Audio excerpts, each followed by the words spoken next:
Hello everyone, welcome to online engineering. So हम लोग estimation costing analysis इसका first unit पढ़ रहे हैं, that is quantity serving and rate analysis.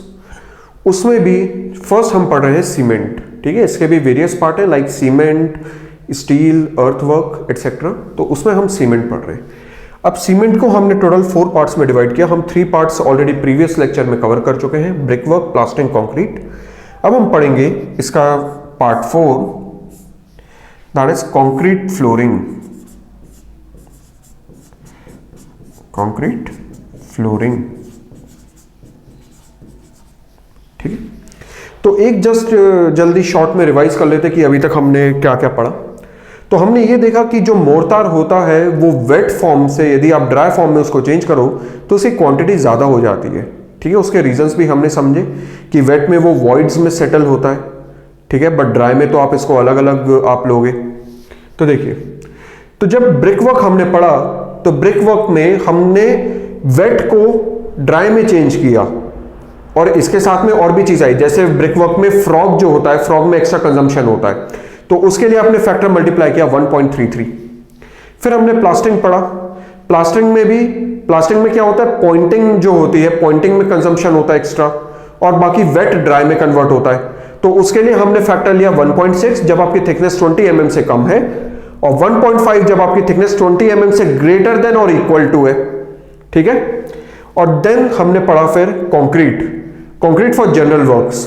ठीक है, लाइक बीम आपका कंस्ट्रक्शन हो रहा है, बीम है, स्लैब्स है, कॉलम है, इसमें कंक्रीट आपकी जा रही है। तो उसके लिए आपको वेट से ड्राई में कन्वर्ट करने के लिए आप फैक्टर यूज करोगे 1.54। अब हम स्टार्ट करने वाले हैं हमारा 4th पार्ट सीमेंट का, that is concrete flooring. Concrete flooring में अब कंक्रीट फ्लोरिंग का एक इंट्रोडक्शन हम ले लेते हैं। क्या होता है, आप पहले जब कंस्ट्रक्शन करोगे तो फाउंडेशन आपका सेट हो गया, आपने प्लिंथ लेवल बना लिया। अब आप उसके ऊपर एक फ्लोरिंग करोगे जिसके ऊपर आप टाइल्स वगैरह लगाओगे। बट आप फ्लोरिंग किसकी करोगे, आप कंक्रीट की फ्लोरिंग करोगे। ठीक है, आपकी फ्लोरिंग स्ट्रांग होनी चाहिए, मजबूत होनी चाहिए, तो वो कंक्रीट की फ्लोरिंग आप करते हो। अब कंक्रीट की फ्लोरिंग जब करोगे उसके ऊपर आप टाइल्स वगैरह लगाओगे। तो कंक्रीट की फ्लोरिंग करने के पहले की जो सरफेस है, वो जो मेसन है वो बिल्कुल उसको प्लेन करके जाएगा। मतलब वो जो सरफेस है तो वो कुछ इस टाइप की सरफेस होगी। देखिए, अरे वो कुछ इस टाइप की सरफेस होगी। बट क्या कोई मेसन ऐसा है जो कि बिल्कुल स्ट्रेट लाइन बना दे? वो भी मेसन है, मशीन थोड़ी है कि बिल्कुल स्ट्रेट लाइन वो बना देगा। स्ट्रेट लाइन वो नहीं बना पाएगा। ठीक है, थोड़ा सा तो डिफरेंस रहेगा, थोड़ा सा जो सरफेस है उसमें अंड्यूलेशन थोड़ा बहुत तो रहेगा। ठीक है, इतनी तो गुंजाइश रहेगी कि थोड़ा अंड्यूलेशन रहे। तो जो सरफेस होगी वो कुछ इतनी ज्यादा तो नहीं, जो सरफेस होगी वो कुछ इस टाइप की ही होगी। ठीक है, ऐसी थोड़ी बहुत ऊपर नीचे, हल्का फुल्का ऊपर नीचे होगा। अब इसके ऊपर हमको फ्लोरिंग करनी है कंक्रीट की। तो जब हम इसके ऊपर कंक्रीट फ्लोरिंग करेंगे तो अब आप कंक्रीट फ्लोरिंग की थिकनेस आप कैसे मेजर कर रहे हो, यहां से कि आपने डिसाइड किया कि 2.5 सेंटीमीटर की आपको कंक्रीट फ्लोरिंग करनी है। Let's assume thickness of concrete flooring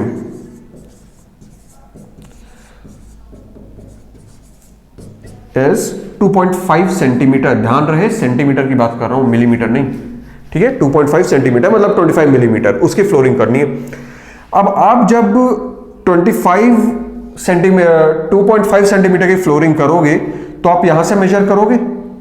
but जब, चलो बना के देख लेते हैं। एक अब मैं स्ट्रेट लाइन इसमें ड्रॉ करता हूं, हालांकि ये भी स्ट्रेट नहीं है बट अप्रॉक्सीमेट आपके समझने के लिए। तो आपको नहीं लगता ये जो अंड्यूलेटेड सरफेस थी पहले, जो मेसन छोड़ के गया था, देयर इज सम अंड्यूलेशन, यहां पे भी तो कंक्रीट भरा जाएगा। ये आपको बीच में गैप्स दिख रहे होंगे। ठीक है, यहां भी तो कंक्रीट भरा जाएगा। तो ये एक्स्ट्रा कंजम्पशन हो रहा है ना कंक्रीट का, तो इसके लिए आपको कोई फैक्टर मल्टीप्लाई करना पड़ेगा। ठीक है, जिससे ये वाला, ये जो एक्स्ट्रा कंजम्पशन हो रहा है, ये चीज कवर हो। ठीक है, आई होप दिस इज क्लियर। तो इसके लिए आप जो फैक्टर जो आप मल्टीप्लाई करोगे तो वो करोगे आप 1.1, मतलब 10% extra. So 10% extra of wet concrete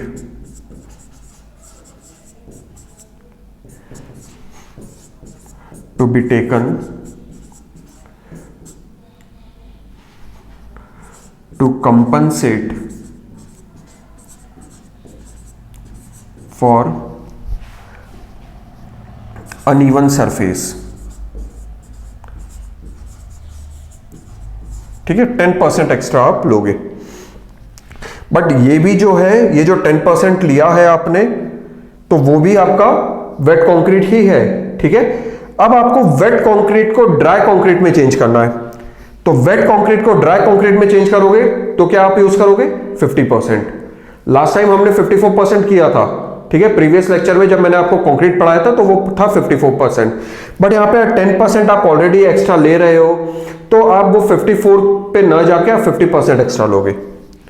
so 50% extra to be taken to convert wet concrete to dry। ठीक है, सो आई होप इसकी अंडरस्टैंडिंग आपको हो गई है। ये जो आप 10% एक्स्ट्रा ले रहे हो ये भी वेट कंक्रीट ही है। ये आप क्यों ले रहे हो? क्योंकि अनइवन सरफेस सा है, आपको दिख रही होगी अनइवन सरफेस। यहां भी तो आपको कंक्रीट भरना पड़ेगा, तो उसके कारण आपने 10% एक्स्ट्रा लिया। और 50% एक्स्ट्रा आपने क्यों लिया? क्योंकि आपका जो वेट कंक्रीट है उसको ड्राई कंक्रीट में आपको चेंज करना है। तो चलिए इसका कैलकुलेशन देखते हैं। तो आपने सपोज आपका लेट्स एज्यूम आपका जो फ्लोरिंग एरिया है be 100 metre square, 100 metre square का आपका फ्लोरिंग एरिया है। ठीक है, हमने ऐसा एज्यूम किया।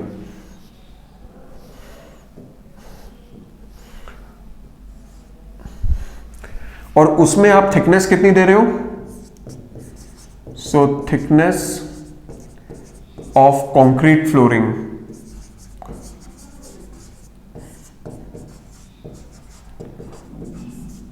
ये आप दे रहे हो 2.5 सेंटीमीटर की, मतलब 25 mm। ठीक है, तो आपको कितना वेट कंक्रीट की जरूरत है? Wet concrete required equals to 100 metre square multiply by 2.5, ये सेंटीमीटर है, उसको मीटर में चेंज करो, इंटू 10⁻⁻² मीटर। ठीक है, ये सेंटीमीटर में, उसको मैंने मीटर में चेंज किया।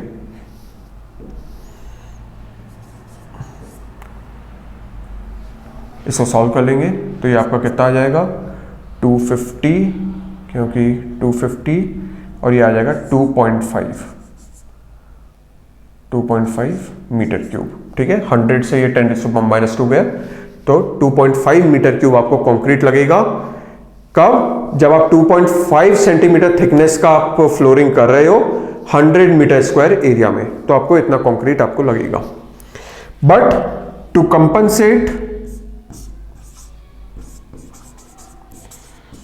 Compensate for uneven surface,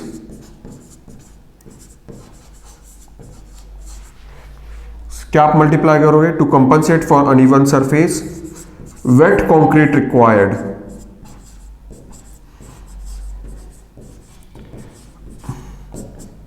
1.1 multiply by 2.5।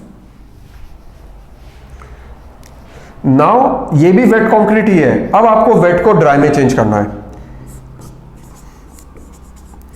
To convert wet concrete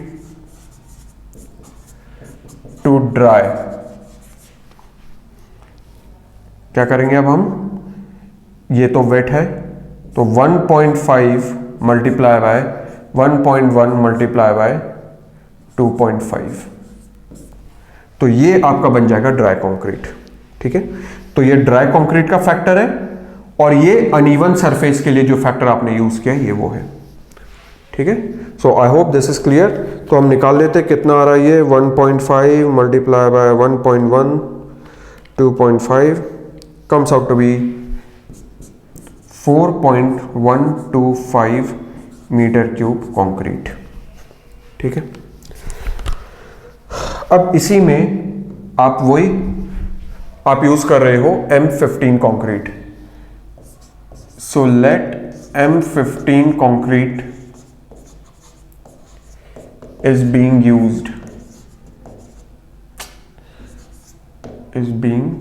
used ठीक है, M15 का प्रोपोर्शन कितना होता है 1:2:4।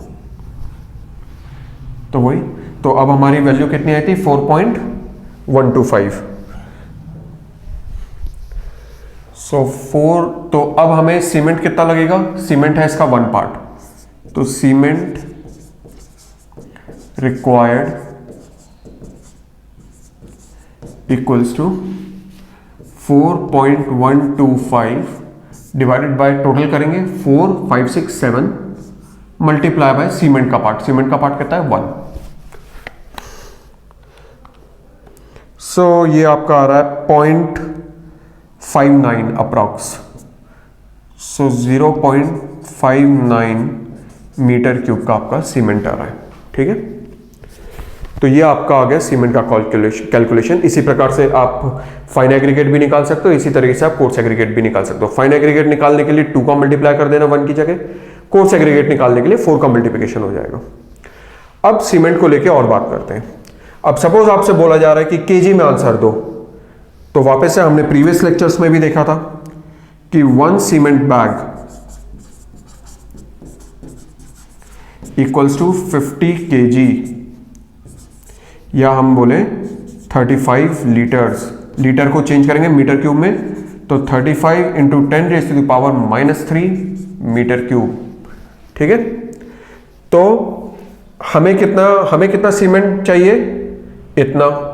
ठीक है, और 1 बैग में आएगा इतना, तो इसके हिसाब से हम बैग्स निकाल सकते हैं कि कितने बैग सीमेंट लगेंगे।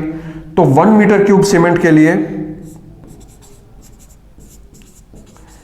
कितने बैग लगेंगे, 1 डिवाइडेड बाय 35 इंटू 10⁻³ बैग्स, इतने बैग्स आपको लगेंगे। ठीक है, 1 मीटर क्यूब सीमेंट के लिए। और हमारा सीमेंट कितना है 0.59, तो फॉर 0.59 मीटर क्यूब सीमेंट के लिए 1/35 इंटू 10⁻³ मल्टीप्लाई बाय 0.59।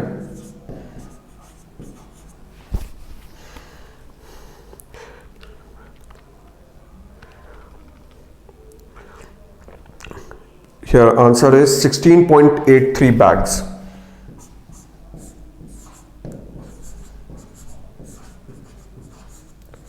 जैसा कि मैंने बताया, आपको एक्चुअल में यदि यही काम करना है तो आपको कितने बैग खरीदने पड़ेंगे, 17 बैग्स। केजी में निकालना है तो इन केजी, 1 बैग का कितना वेट है 50 kg, तो इतने बैग्स का कितना वेट होगा 16.83 मल्टीप्लाई बाय 50, 841 kg, 841.83, तो 842 kg बोल लो, 842 kg। ठीक है, तो जब भी आपको कंक्रीट फ्लोरिंग करनी है तो उसके लिए आप फैक्टर क्या मल्टीप्लाई करोगे, 1.1 मल्टीप्लाई बाय 1.5, ये फैक्टर इसमें मल्टीप्लाई होगा। ठीक है, एक बार इसको पूरा गो थ्रू कर लेते हैं। तो फ्लोरिंग आपको करनी है 100 मीटर स्क्वायर की, कंक्रीटिंग आप कर रहे हो थिकनेस कंक्रीट फ्लोरिंग की 2.5 सेंटीमीटर की। 2.5 सेंटीमीटर को अब मुझे वॉल्यूम निकालना है कि कंक्रीट का वॉल्यूम कितना होगा वेट कंक्रीट का, तो 100 मीटर स्क्वायर मल्टीप्लाई बाय उसकी थिकनेस 2.5 इंटू 10⁻², तो ये आपका आंसर आ गया वेट कंक्रीट का 2.5 मीटर क्यूब में। ठीक है, अब अनइवन सरफेस है, अनइवन सरफेस को कंपनसेट करने के लिए जो एक्स्ट्रा कंज्यूम होगा उसके लिए हमने फैक्टर मल्टीप्लाई किया 1.1। ठीक है, अब ये जो आ रहा है उसको ड्राई में चेंज करने के लिए आपने फैक्टर मल्टीप्लाई किया 1.5, तो इस चीज को आपको ध्यान रखना है, ठीक है। और फिर सीमेंट बैग्स के टर्म्स में यदि आपको, अच्छा अब आपको कौन सा कंक्रीट दिया हुआ है ये आपको ध्यान रखना है।